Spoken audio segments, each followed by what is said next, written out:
Hi, I'm Drew. And I'm Sam. And welcome to Drewling Samantics.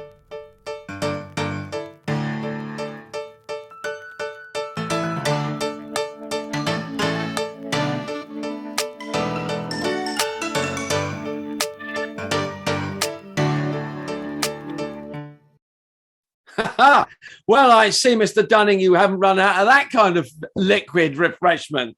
No, I'm all good there, mate. Topped up, me as well. Yeah, I mean, I was going to say it's been a bit of a week for lack of liquids, hasn't it?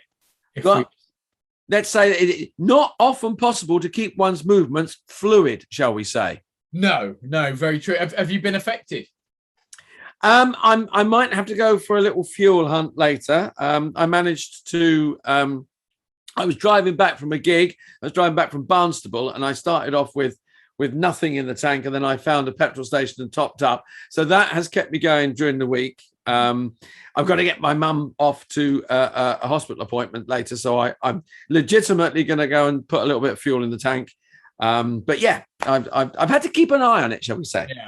Yeah. So, as you know, I was supposed to be reviewing back on Tuesday of this week, and it never materialised. I was out. I was sort of stuck, struggled, and in the end, sadly, it was a casualty of the situation that we've been through. So, not an ideal start to the week. Not an ideal situation.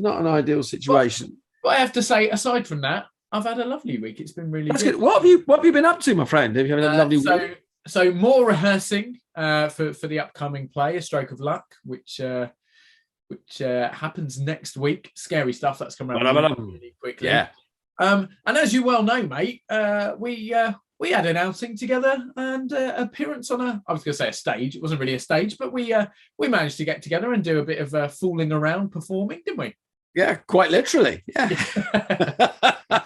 What about you? Aside from joining me for a bit of frivolity, it's a quiet week this week. I've just been working at home because Verona's away. She's off now in Saudi. So we are planning an event that we did last year, albeit under certain constraints. So this year we've been able to make the pumpkin carving and Halloween event bigger and better. So I've been basically at home doing a little bit of pre-production on that, writing advertising blurbs and getting that done. So and then emailing Verona so she can take a look at the stuff and then sending it to the producer, and quite often getting replies from the producer in Luton has taken longer than getting replies from Riyadh in Saudi, which has just been bizarre, but there you go. Real. But at least you know it means that the producer is working hard and that Verona's clearly not out partying. Not. That's an option, really. In Saudi. No. Yeah. So just sort of an admin-y week then for you. Admin week, yeah. Admin, right. Lots of writing and creating little bits. So that's been good fun. Good fun to do. And I have no doubt preparing for today. Of course, I have written a few, should we say, interview questions and queries for our wonderful guest this morning, who I'm really looking forward to meeting. I think it's going to be fab fun. It's been a long time since I've seen him and worked with him, and it's going to be great. He is a very unique person, very very talented guy, I'm excited for what sort of stories and insights he's going to be able to give us and give to our audience. And actually, we need not look forward anymore, sir, because he's in our waiting room. So Joz Norris has arrived, and I think it's about time that I let him in. What do you reckon, Drew? Let him in. Let's meet the man. Okay, ladies and gentlemen, here he comes. And here he is. Good morning, Mr. Joz Norris. Hello. How's it going? Thanks for having me. How are you doing? Yeah, very well. It's been forever. Good. Very good. Nice to meet you, Joz. Nice to meet you. Yeah, lovely to meet you. Lovely to see you again, Sam. Yes, been a while. You, mate.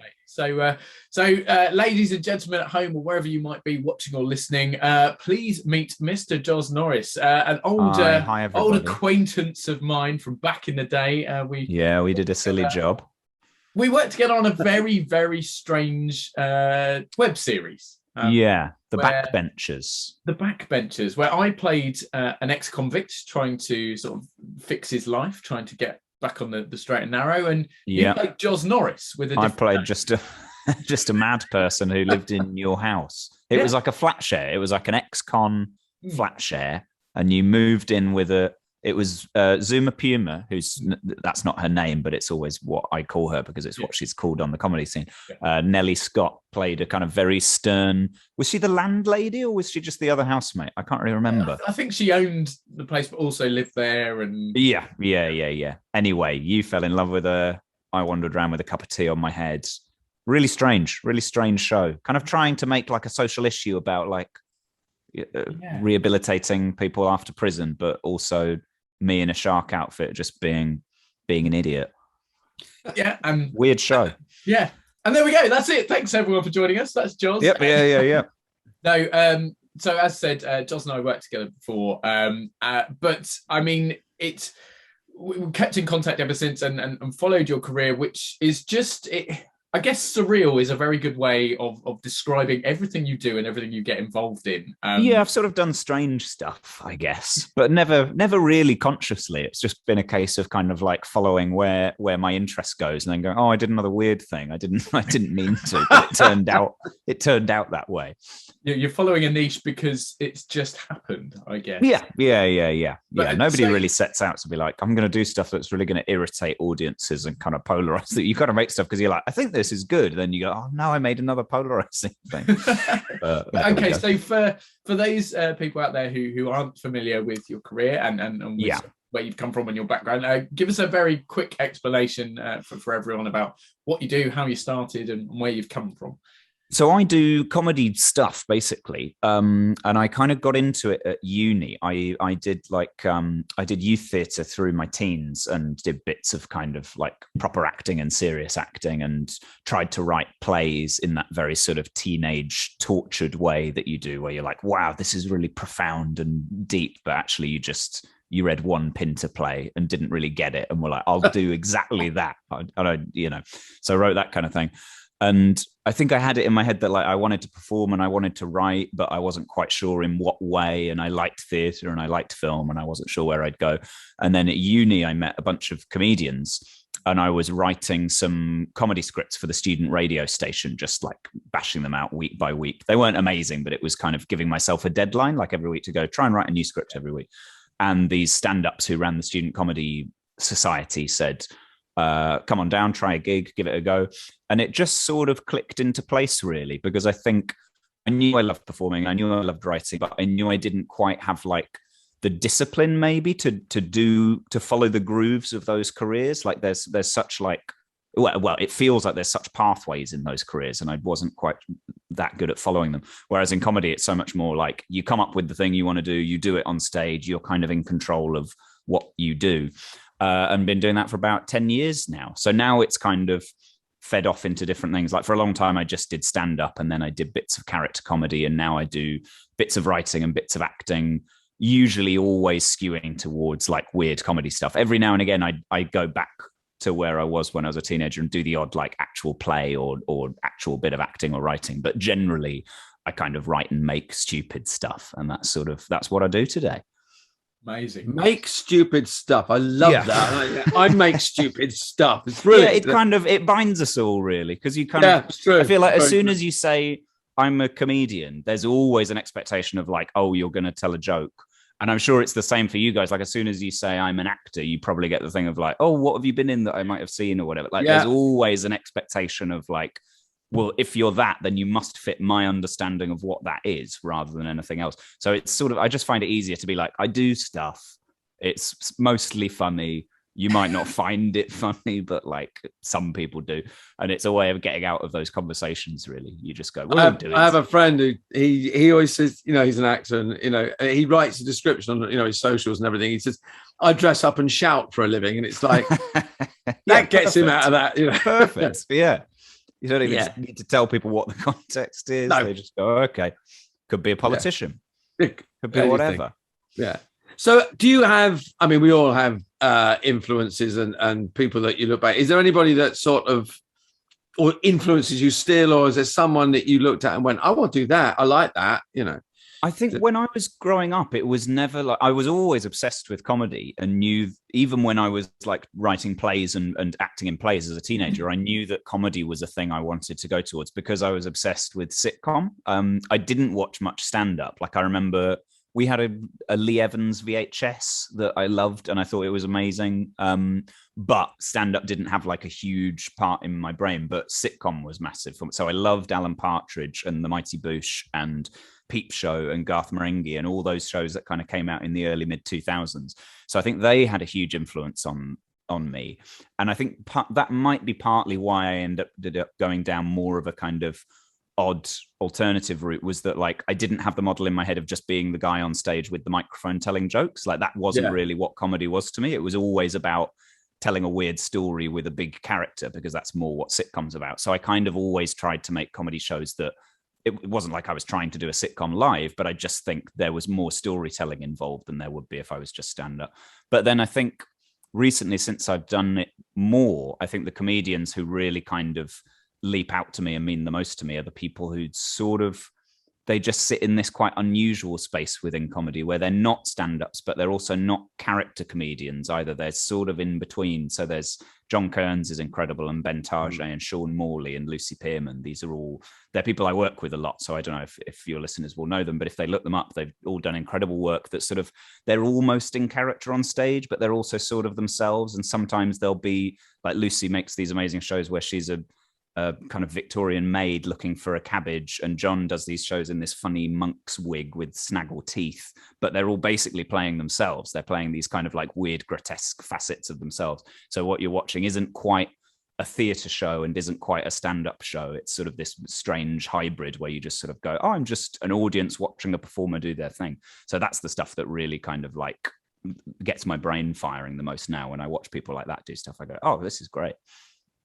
Awesome. I mean, so I guess that leads quite nicely onto, you talk about being in character. But for people not familiar with your work, you're not often alone on stage. No.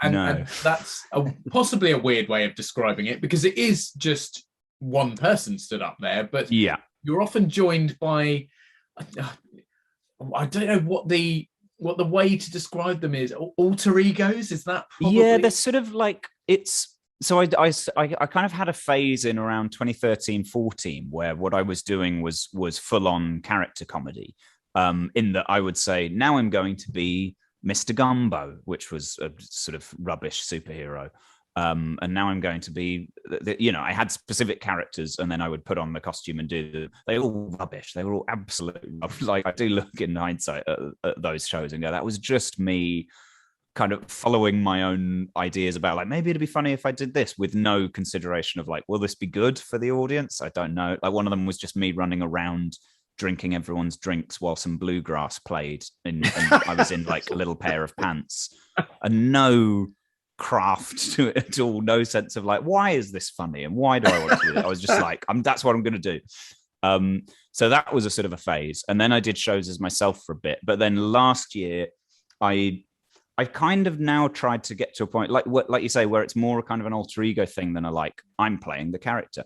Because the show I did in 2019 was called Joz Norris is Dead, Long Live Mr. Fruit Salad. And the idea was that I had been replaced in my life by this imaginary character called Mr. Fruit Salad, which was very obviously me in a beard and sunglasses and a hat, pretending to be someone else. And he had this very annoying voice. He sort of came on and went, hello, my name is Mr. Fruit Salad and welcome to my show.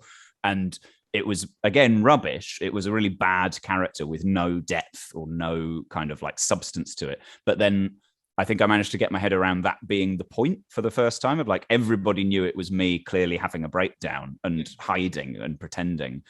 But the character became this kind of like nonsense surrogate through which I could do all these stupid things. And then you can kind of make a show that's sort of about having a breakdown in disguise and stuff, but without having to talk about it. Because I think that's another tricky thing in stand-up, is when it gets very confessional and it's like, and then I had my difficult time and let me tell you all about it. I think I find those moments a bit draining in a stand-up show. But when you're a man in a hat and a beard going, I've been having a really bad year, then you got to go, oh, great, this is fun. Yeah. It kind of lifts the responsibility, doesn't it? I mean, the whole thing about, when you're acting, you put on a character and you go, okay, I'm behind this now. I don't have any responsibility. I can just express what I'm saying.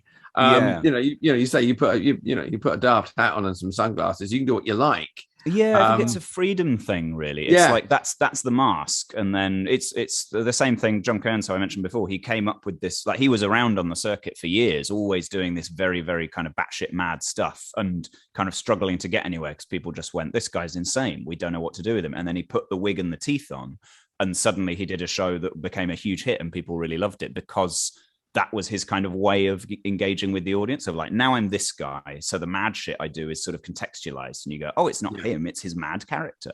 It kind of removes the pressure from you and from the audience, because suddenly the audience goes, oh, this is a choice. You've decided to do this wacky stuff. You're not just a bad performer having a breakdown in front of us. You're someone who's chosen to pretend to be a bad performer having a breakdown. There's almost a comfort blanket element to it, because you can hide behind that, and although what you're saying may have some sort of depth to it, or I was going to say truth, maybe not truth, but some sort of realism behind business. I mean, I said to Drew recently, actually, and it's slightly off kilter, but I feel quite comfortable being any kind of character, acting, like performing as anyone. But the other day I was best man for one of my very good friends. And I had to do, obviously, the speech, but that was as me. And that was more terrifying than most things I've ever done on stage, because I was up there as me, and people were judging me rather than looking at me and going, oh, that character that's blah, blah, blah is horrible. I don't mind that. It becomes less about like, are you going to give a good performance in your best man speech? It becomes about like other things you're saying, really nice and meaningful. Like, I actually find that a lot of the nicest best man speeches I see are the ones that are actually really badly performed. Like, when you see people who aren't performers, who they have normal jobs and they have to do a best man speech or whatever, and you can see their nervousness, and they're like, I don't know how to do this. So their performance is like rubbish, and they rush and they get it all in a tangle and things. But actually, because you can see like the authenticity of like, I really care about this person and I'm trying to pay tribute to them, it actually comes across so much nicer than like a bit like I've only done one best man speech and had exactly that same nerves of like, I want to do this well, but I also don't want it to look like I'm playing the role of doing it well. I want it to feel true and stuff. Yeah, I find best man speeches nerve-wracking. Go on, Drew. I did the same. I was a friend's best man, and you like, as soon as you say best man, you put the mantle on. I've got to do this. I've got to arrange this. Like you say, I mean, I do lots of, I do Manuel for 40 Towers. We do 40 Towers wedding. Oh, so we stand at the back and listen to lots of, the father of the bride, the best man. And I've seen a couple where they've gone, oh, this is going to be funny because, John's the family joker. He stands up there, and actually what he is a bit of a dick. Yeah. But you get some other bloke goes, I've and he sort of stumbles through it, but actually you get the honesty and the truth, and it's endearing. I really take your point on that. You did 40 Towers weddings. Yes, I've never heard of that. I've heard of the 40 Towers dining thing, but like you'll do a wedding. Yeah, we get invited along. Very short. Long story short, Ed, I've been working with for years. Mr. plays Basil. Basil and Manuel, and we go along, and now my wife does Sybil, so the three of us go along. Oh, nice. We have done the bursting in at the, if anyone has any just cause, please speak now. And we've gone, boom, the doors have opened, and Basil's gone, right, stop that there, they know. Presumably the couple know that you're going to do that. Otherwise, that would be awful. We've done it where only the groom has known. Really? Yeah. And you go, okay, this is really risky because this is your wife's. Insane. She wants to be the princess for the day. I know. And you do just stand behind those doors going, okay, it's 50-50. This either works or we die on our asses and we've ruined her day. Thankfully, the twice that's happened, it's gone fine. Right. But we've done some insane weddings, some ridiculous. That's a podcast on its own. But I bet. I've done the same, but with Only Fools and Horses wedding. Really? Yes, you have. Yes, of course you have. Yeah. And a wedding. Yeah, and again, I've never heard of this whole corner of the industry. I didn't know this was a thing. I mean, it's the thing is, Drew and I both work for various companies who do immersive comedy. Yeah. But sometimes you'll get that random request from a member of the public. Can you be a surprise at my birthday? Can you be a surprise at our wedding? And yes, I did Only Fools and Horses, where who were you? So I played Boise and Trigger. Nice. The late great John Challis. But we turned up to this and we were hidden away because it was only the bride and groom that knew. And there is that little element in the back of your head going, right, so the bride and groom know, so that's fine. Like, it is their day. Yeah, basically you've got the mother of the bride, who this is like since her wedding and the birth of her children, her biggest thing, because she's got her hat and her daughter is going on. Also, a lot of the time they might well have like contributed quite a bit to the wedding. Yes, so they might be a bit like, I spent quite a bit of money on this. I didn't necessarily want Boise to turn up and start shouting. All this money, and all of a sudden Batman and Robin running. Yeah. There's a guy with a broom working on the bar. I mean, what's going on? But yeah. So, anyway, sorry, switching back. But I think having that character to not necessarily hide behind, but to sort of reinforce it and almost as a backup, I think it can be a comfort blanket, can be that element where you go, people know that this isn't just me going mental. And it sort of changes the relationship to the truth a bit as well, because James Acaster talked a bit recently about how he did a show about his breakdown. He had kind of a year-long breakdown with a very bad breakup, and I think he had like quite bad depression for that year, and he eventually did a show about it. And he said it was really important to him that he didn't perform that show until he'd fully processed what it was he was doing, because he kind of recognized that he was becoming quite famous and becoming a kind of poster boy for people. And he didn't want anyone in the audience to see him like talking about depression and kind of glamorize it and be like, wow, he's the tortured artist. I want to be like that, because you don't want to make your audience feel like that. So he said it was really important that when he talked about it, it was completely from a place of like, I went through this, I dealt with it. It's bad, I'm better. And I think there is that responsibility of like, you need to put things in place so the audience knows this is somebody who is making the choice to tell their story rather than using this as a place to like process their story or whatever. Like, I think it's just making sure if your audience feels safe, they're going to laugh with you. If they don't feel safe, it's Lenny Bruce that used to sit there and read the court transcripts of his divorce out during his comedy really? Act. Yeah, I mean, do you know? I mean, Lenny was an amazing comedian, but in later life, he was going through these long divorce, and he would sit there in the club at night and go, "Good evening," funny story. Right, this happened in court today, and he would just read these transcripts out. Wow, and people sit there, and they were variously funny or scandalizing, but it ultimately just killed his career. So it's a bit of it's not going to do that. Yeah, you got to be careful. You got to writing wise, I mean, you said you've always written, and I mean, do you collaborate? Do you write with other people? Is there someone or is it a personal thing? Is it something it's generally. I'm not great at writing with other people. I think partly because my confidence suffers. Like, I'm not very good at suggesting an idea and having the confidence behind it to sell it and make the other person go, yes, that's a great idea. Like, I tend to find I have to just write the idea down by myself and kind of turn it into the thing I want in order to make it good enough. Whereas if it's two people in a room talking, when I first think of it, I'll be hesitant and I won't suggest it in the right way, and they'll kind of go, well, that doesn't sound right. So I've attempted that kind of collaboration before, and it's not really worked. And I've ended up going away being a bad collaborator and going, I didn't get it out the way I wanted, and it's all falling apart. So these days, what I do try and do a lot now is I try to kind of do back and forth drafts with people. So I have co-written some stuff. Me and my girlfriend sometimes co-write like short films as well, or little sketches. And the way we tend to do it is whichever one of us had the idea will write a draft of it first and then send it, and then they'll say, this is great, these are the strong bits of it, I've added a couple more ideas and changed the wording of some bits, and then send it back, and then I'll go, oh yeah, I love those new ideas, I've done this with them. So that kind of back and forth I'm much more comfortable with, because then you can have the confidence that comes with being on your own of like, okay, here's what they've given me, what can I do with it? So I quite like collaborating in that way. And I like collaborating with kind of producers and outside eyes and people like that who can go, that's good, that's good, that's good, that's bad, that's good, that's bad.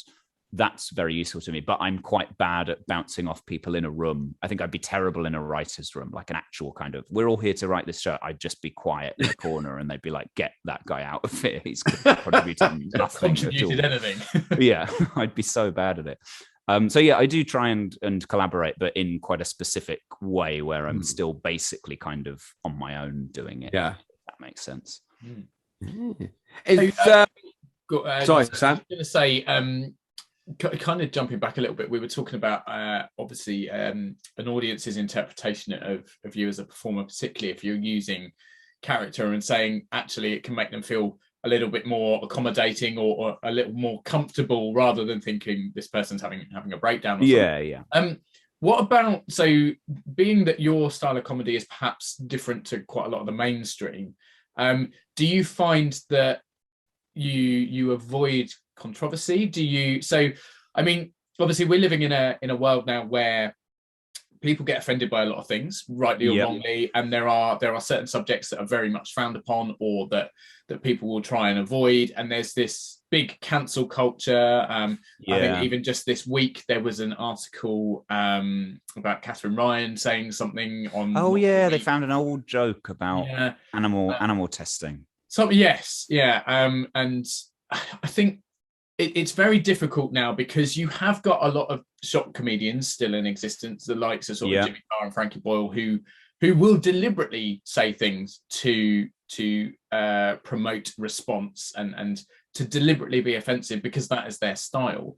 Do you find that when you're writing, when you're creating, albeit that your style is potentially different, do you find you have to be careful, or do you feel that you're still kind of just going for it and your audiences will accept it because that is what you're like? I mean, I find that basically I very rarely write about anything kind of social or cultural or political, partly because it's not a kind of comedy I find funny, really. Like generally whenever I read the news about stuff, I just feel depressed. Like there's nothing about it that makes me go, I want to make some comedy about this stuff. Like so I don't really go there.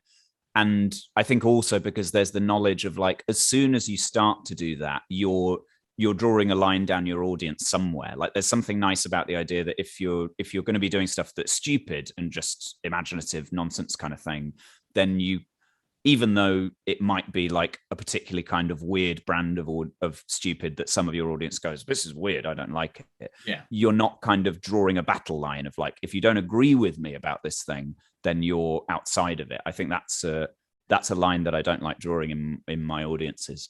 So I tend to just not go anywhere near it. I also just think I find the whole debate about the kind of cancel culture and the freedom of speech thing tricky, because there's an amazing comedian called Michael Brunstrom who does absurdist, stupid nonsense. I do a lot of shows with him. He's really great. And it was when the Nazi pug guy happened. Do you remember the Nazi pug guy who he did some jokes about gas chambers and he taught his pug dog to do a Nazi salute, and he was taken off YouTube. Yeah. And then the kind of freedom of speech lot were like, we're being attacked. We're having our freedom of speech attacked. We have the right to offend you. You're allowed to say whatever you want. And Michael Brunstrom tweeted something that I think about a lot with this debate, where he said, nobody is attacking your freedom of speech to say nice things. And I kind of think about that a lot, where like the people who say, I'm under attack, I'm having my freedom of speech taken away, seem to always be trying to say stuff that's quite hateful. And if you just choose to go, I'm going to do playful, silly, jolly nonsense, nobody comes at you and goes, hey, you can't do that. Everybody just goes, this is great, this is fun. So it feels like you seem to be making an active choice to kind of, but then at the same time, I think their argument is very important. I think like art does have a responsibility and a right to talk about whatever it wants. And I think we mustn't get to a point where you take that away and you deny that from people.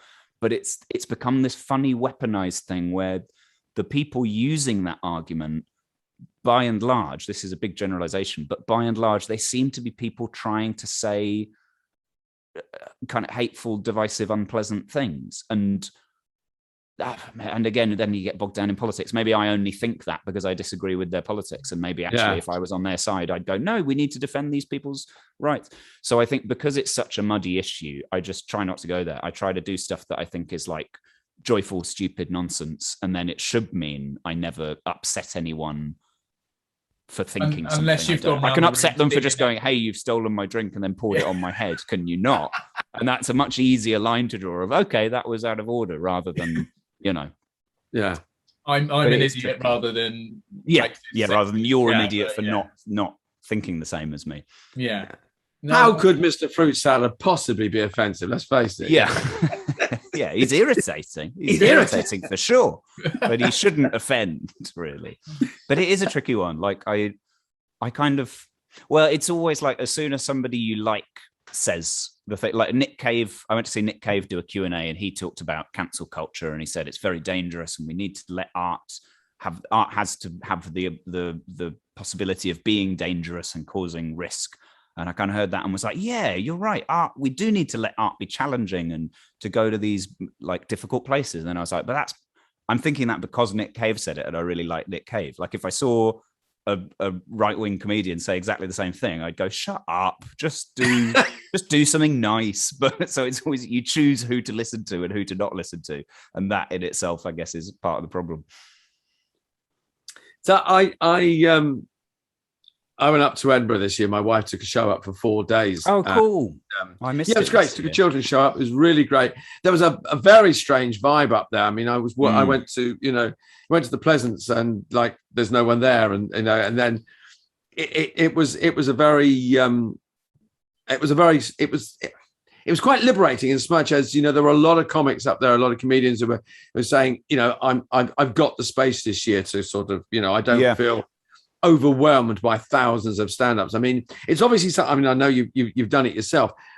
Is it still relevant, do you think? Is that, or have people gone, yeah, it's just a trade show for comedians? Or do you still, I mean, I know I've seen people work some great stuff up there and come back and done shows that. I mean, it was only because I was there this year that I asked, and I know you've been up there and you've won awards and that for your stuff. Do you think it's still relevant, or is it just now, a playground for the big boys? I think it's a tricky one. I think there's two things going on. There's an arts festival and there's a trade fair happening at the same time. And the trade fair is sort of trying to sit on top of the arts festival and pluck the kind of the good art stuff and go, look, this is great, so we're going to make it successful. But it's also plucking the stuff that's just tailor-made for the trade fair, like the comedians who go up and spend lots of money on PR and big venues and do kind of very honed hour shows to get them on panel shows. That's all kind of tailor-made for the sort of trade fair elements of it, and they all get kind of rewarded. And it means that sometimes really interesting creative artistic stuff up there kind of falls through the cracks because it's not tailor-made to get the attention of the media in the same way. Yeah.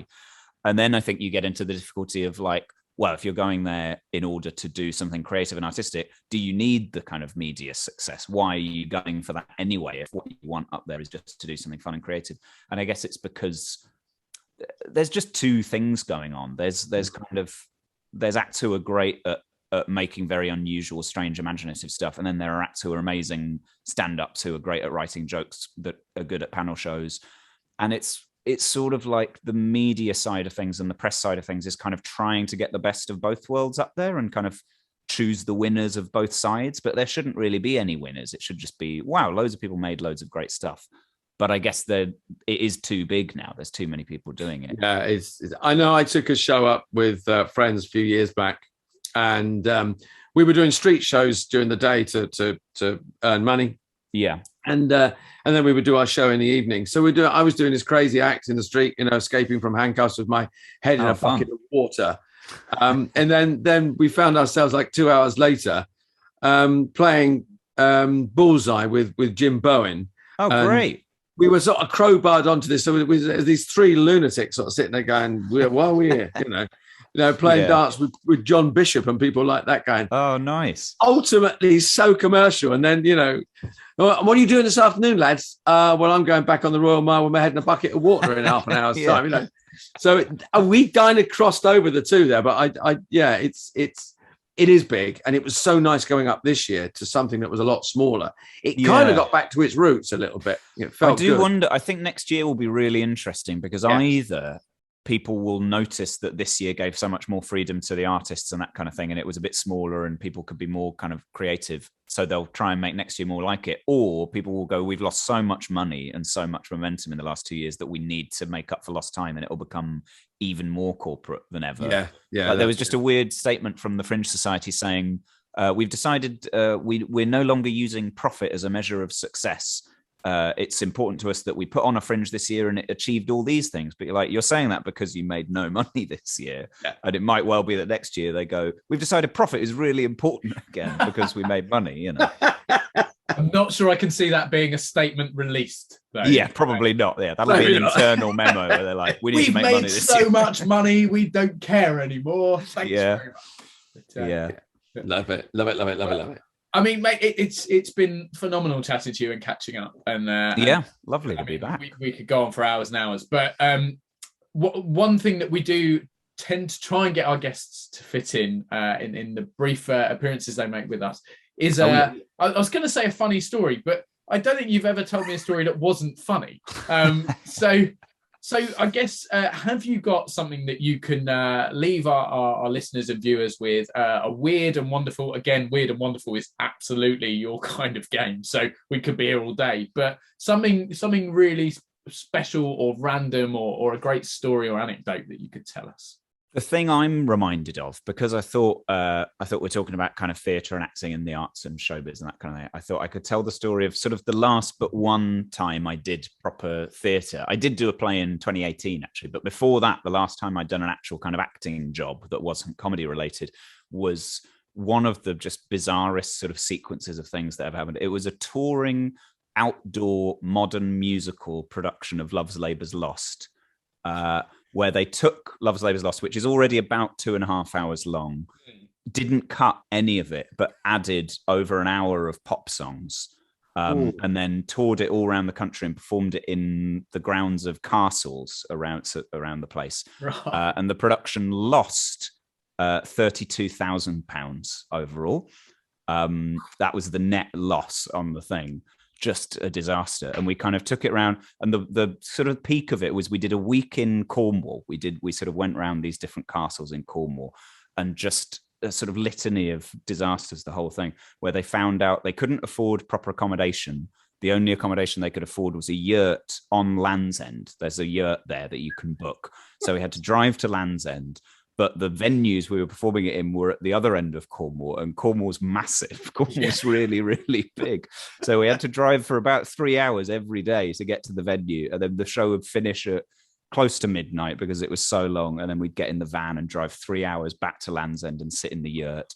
And we were always performing to about 5 people. Like we were putting on this massive thing. I had to sing weird song choices as well. I had to do She's So Lovely by Scouting for Girls. But at one point, I Grieve by Peter Gabriel was in there. And also Love Really Hurts Without You by Billy Ocean. So just like a mishmash of stuff. Where, like, there's no coherence to this all. Mayday by Uncle. That was the big opening thing. So when you say pop, not even like a certain... Not even like classic pop, like a mixture of some stuff from the 60s where people will go, oh yeah, I love this, but like a lot of just the director's own musical taste, where he went, well, I quite like this kind of obscure 2010s electronica artist, so we'll put that in. And it sort of peaked with the morning. There was an actor who was playing, I forget the character's name, but the kind of the Don something. He's like the Spanish lord or something. Yeah, Don.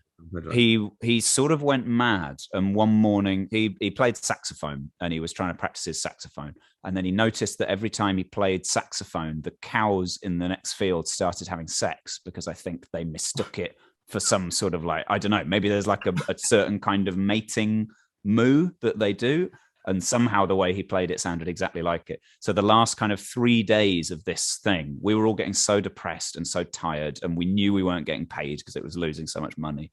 And we would just watch him playing saxophone to a field of cows, and then watch all the cows starting to get off with each other. And we'd be like, this, I guess, is just how it's going to be. This is what it's going to turn out as. And just all of us gradually losing our minds. And then afterwards, they did a Brechtian version of The Crucible to try and make the money back which I think lost £10,000. That was their kind of like, this one's going to be the big hit. So all of you that didn't get paid for Love's Labour's Lost will get paid for this.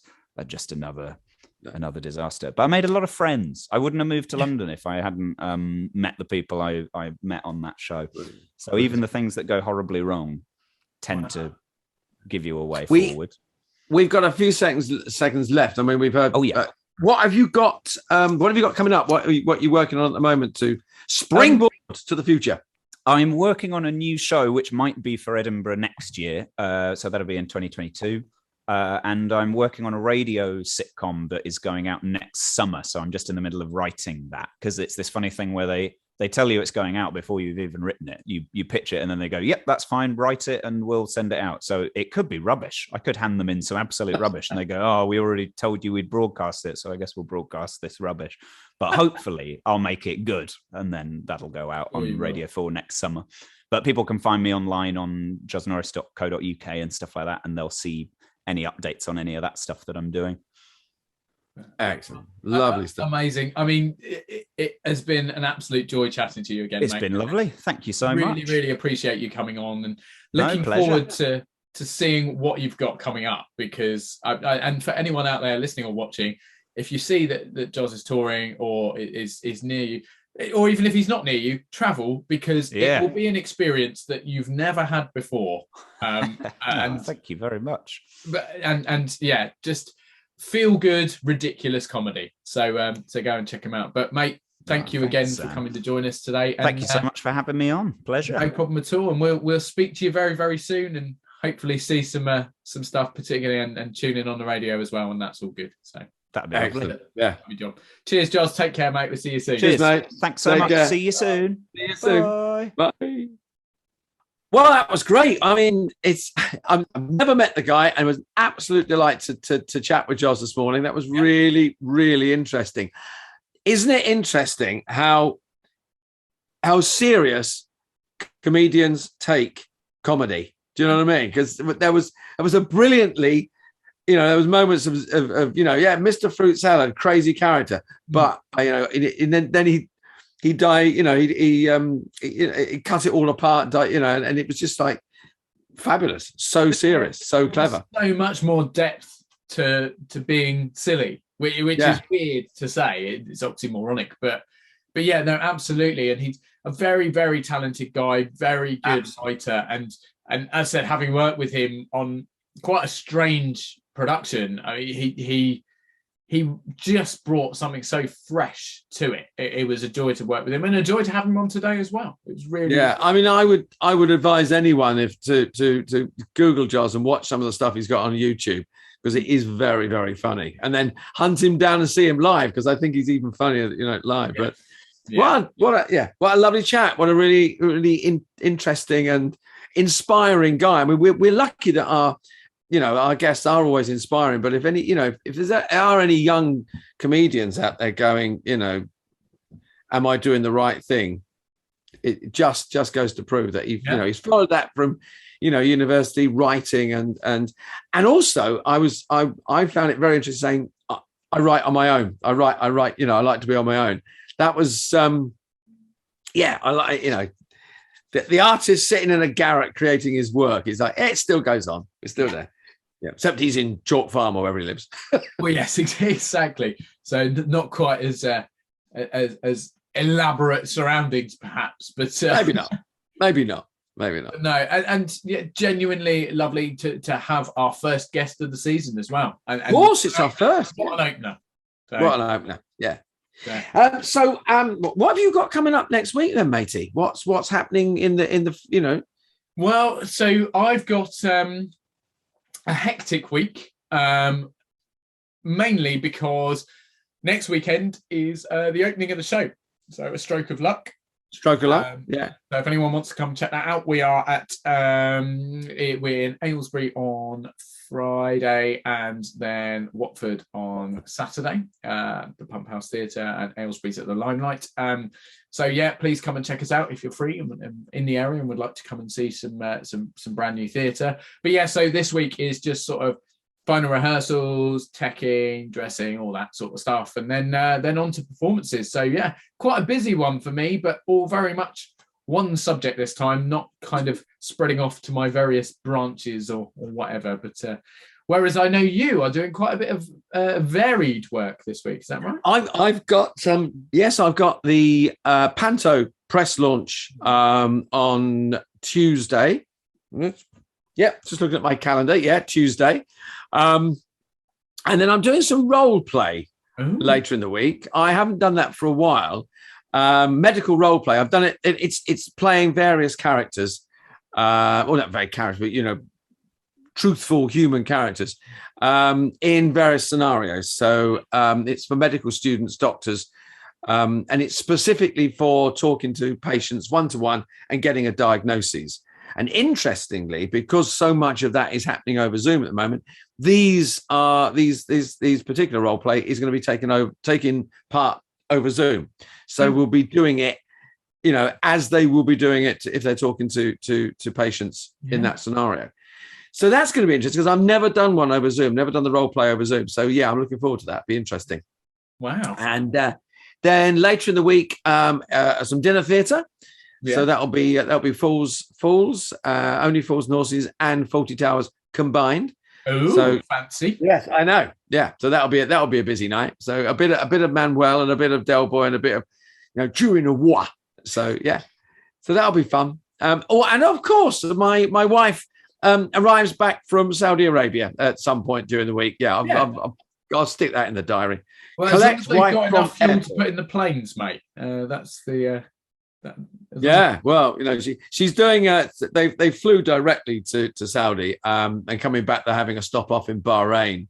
So they start flying on Tuesday night and then arrive back at some god awful hour on Wednesday, where I shall be expected to be at the airport looking fresh faced and welcome home. Yeah, but yeah, that's my week. So that I'll be jumping about next week. Definitely. But I do get to get the old. Get the wigs on and the fake tits go on again for Christmas. So it's always I always know now that when I strap the false tits on to play Dame, not for any other reason. The role play doesn't cross over there, and the wife coming back. The three aren't combined. They're not combined, mate.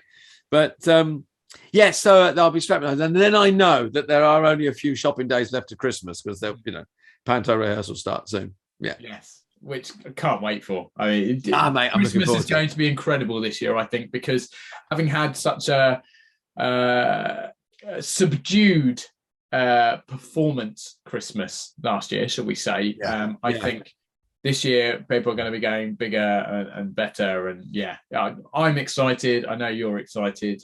Really almost excited, mate, as I am to join you next week for another episode. That was beautifully segued. A Sam segue. Is that the first segue of the season? No, I think it might be. There must have been one last week. No, who knows? But anyway, who knows? But yeah. Until then, mate, let us as always. Cheers. Chin chin. Good one this morning. And have a lovely week, and I'll speak to you very soon. Everyone at home, do the same. See you later. Good luck with the play. Cheers, mate. Thank you.